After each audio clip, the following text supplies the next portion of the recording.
And but what do we do? What can we do? Like subconsciously, you can trick your brain into being successful, into believing, into putting yourself into a position where you can go out and do it by investing for cash flow. Because now you know, hey, I make $100,000 a year. That's $8,333 a month. That's right. 33 cents.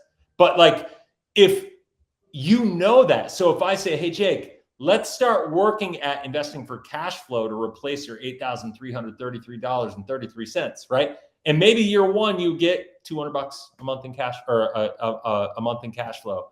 And maybe year two, you're at 500, maybe year three, maybe it takes you 15 years, 20 years to get to the place where you've replaced your income from a cash flow investing perspective.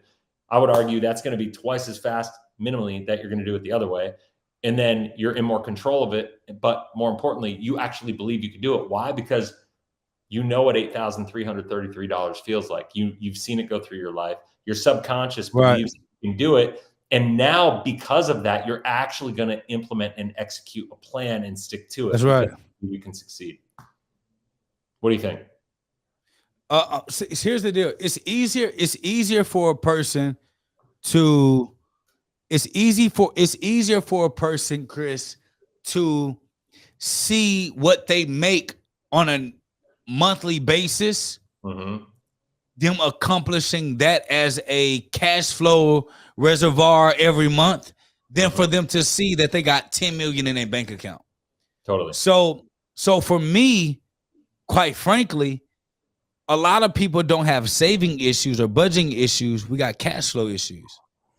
And what I mean by cash flow issues, I mean whatever I am earning a month from my active work, I want to make from my passive work.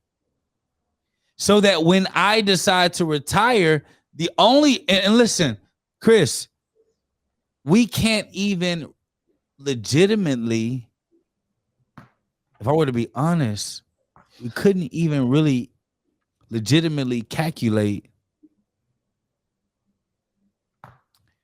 I know this is going to be a financial saying that a lot of people, financial advisors, are going to get mad about. So let me look around the room to make sure that I don't have anyone that's a financial advisor in here.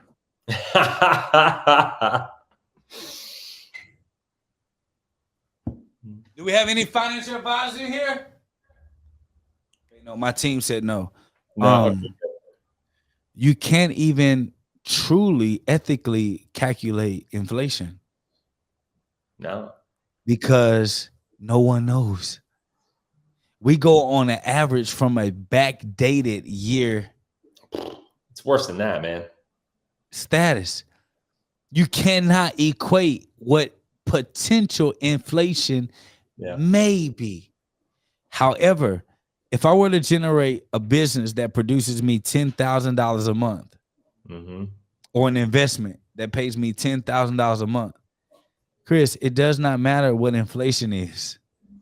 It's going to be $10,000 a month based on that year's standards of $10,000 a month. And there's so the only way you can truly actually protect your capital is to protect your capital by investing in a vehicle that can actually produce you that monthly revenue you look for on a monthly basis, despite what the market is saying. I know it's going to be a lot of like, it's the truth though. Yeah, for sure. Well, and let me go a step deeper for that. So, and Rama just said in the chat, predicting future inflation is impossible. And here's the other reason to that is like, we can look back and I can say, hey, statistically, the average rate of inflation since 1971 is about, when we went off the gold standard, is about 4% or so, give or take. I can't remember the exact number, but it's just over 4%. And so like, that's a statistic, but even that is like not accurate, right? Because if you look at when inflation hit the all-time high at 13.5% in 1979, when Paul Volcker raised the federal funds rate from 6% to 19% virtually overnight in December, I think it was like December 11th or something like that, 1979. When he did that,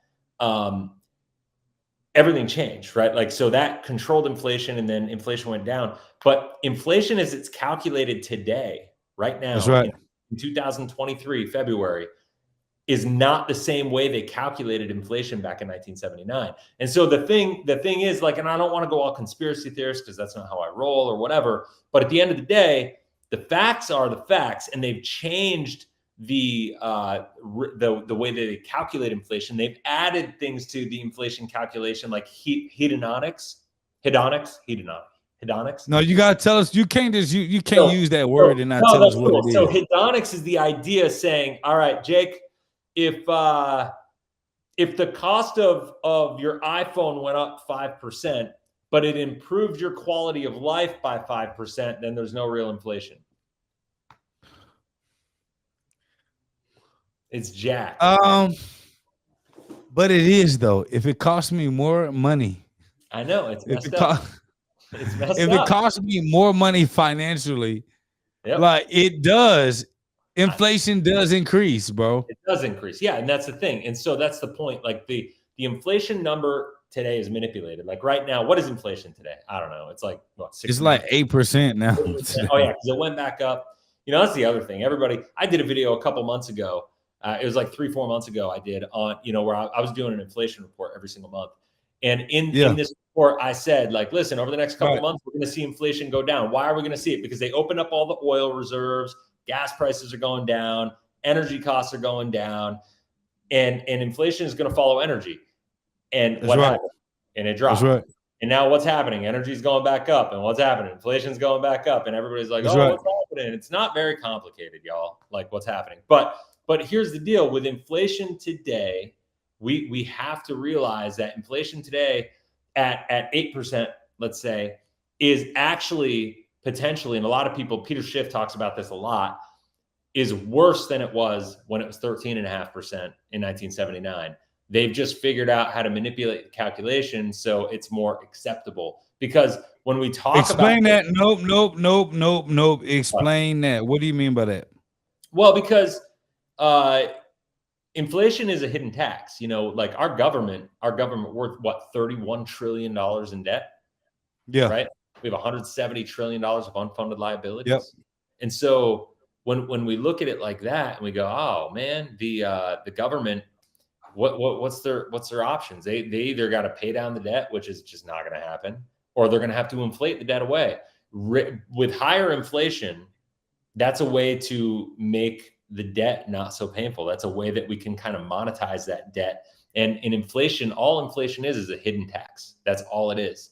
And it affects everybody. And it affects the middle and lower class segment of the population way worse than it affects the upper class. Because but Chris, to be fair, I need you to explain why it affects the middle class and lower class. Yes. Because middle class and lower class, if you're fixed incomes and you're making $30,000 to $50,000 a year, chances are you don't have a buffer of income, right? Like you don't have a lot of extra savings that you're putting away every single year. Your quality of life, chances are you're living right up to your threshold, every single month. And so if inflation is targeted at 2%, well, you got cost of living adjustments and all these things that go in, your wage increases every single year should keep up with that. But if inflation hits 8%, well, that hurts you, first of all. And at 50,000, now you need to be making 54,000 just to maintain your standard of living. But chances are there's a lag. And for most people, they don't have free and clear $4,000 extra a year to be able to sustain that. Not to mention all of your other costs of everything, with them going up. It's not equal across the board. They've got it so the weighting of the inflation numbers is in a way that is detrimental. Like, so for instance, just give an example, just to kind of put this to something like hard that you can grab onto. Okay. Inflation is 8% right now. But do you know what the inflation rate is of gas over the past year? It's like 24%. So, Oh, I see what you're saying. So how can you justify 8% when the things that we actually depend on are at a higher interest rate of increase than the things that we don't depend on? Is that what you're saying? Yeah, where you're spending your money, in fact, a lot of those areas, the inflation on those areas is far greater than the actual inflation rate, right? I see what you're saying. So you're saying, let me just clarify this for the people that's like me. You're stating when you say that back then a 12, 13% interest rate is worse than a 8% is today, because back then it was actually true to rate. Today they got good at manipulating numbers. Totally. Yep. Got it. And they manipulated the whole calculation. So for instance, I'll give you an example. Healthcare, right? Do you know what healthcare accounts for as far as our total economy? As far as revenue? As far as just total money spent in the economy? Let's call it 30%. It's about just over 20%. According to the inflation calculation, do you know what rate healthcare counts towards the weighting of the inflation rate calculation? They probably deflated the calculation to the inflation rate simply because they consider healthcare a necessity. And, they be doing that manipulation stuff between 2 to 5%. Am I off? It's 4%. So you're good, man. You're good. So when we're talking. Hold on, wait. I got to do my thing. Wait. So when we're looking at this, right? When we're looking at this, we go, we have a segment of the economy that accounts for 20% of all the expenditures, but they're only giving it a 4% rate of calculation into the overall inflation numbers. And so that's just one area. Energy is a very similar thing.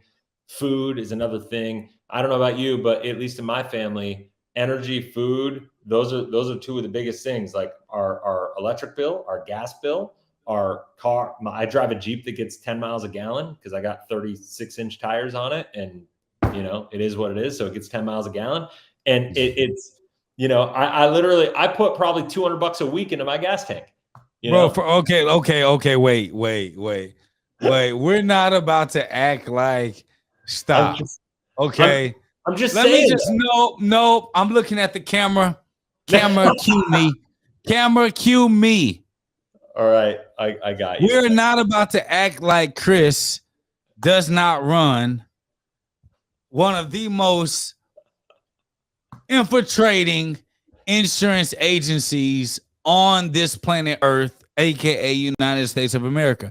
We're also not about to act like Chris could not stunt and go get him a foreign car the same way everybody. And what we're also not going to do, Chris, we're not going to allow you to act as if, I just got a Jeep with 32-inch rims, and I just fill up the car with gas, and we run out of gas, and it does cost a lot for gas, but it's still just a Jeep. Chris, can you tell the people the truth? When you gonna tell the people the truth, Chris? What's the truth? I don't even know the truth right now, I guess. The truth is Chris got paper. Oh, well, listen. But the point is, we want to change the point, Chris. But the point is, it impacts everybody, right? Like these are things like, listen, I'm in a Jeep club, right? It does not impact you, Chris, as much as it does middle class and lower class, Chris. Stop. No doubt. But my point is, I'm in a group of Jeep guys, right? And we go off-roading once a month. And I know a lot of these guys that are like mechanics and doing things, and they're spending the same money I am, and they can't and I'm hearing from them, maybe I can't come next month. This is getting outside of my realm. I don't have an extra $150 to go on a trip like this, and so it's happening, and people are getting impacted. Inflation is real, and the inflation numbers that the government's telling us is not necessarily the number that's impacting you.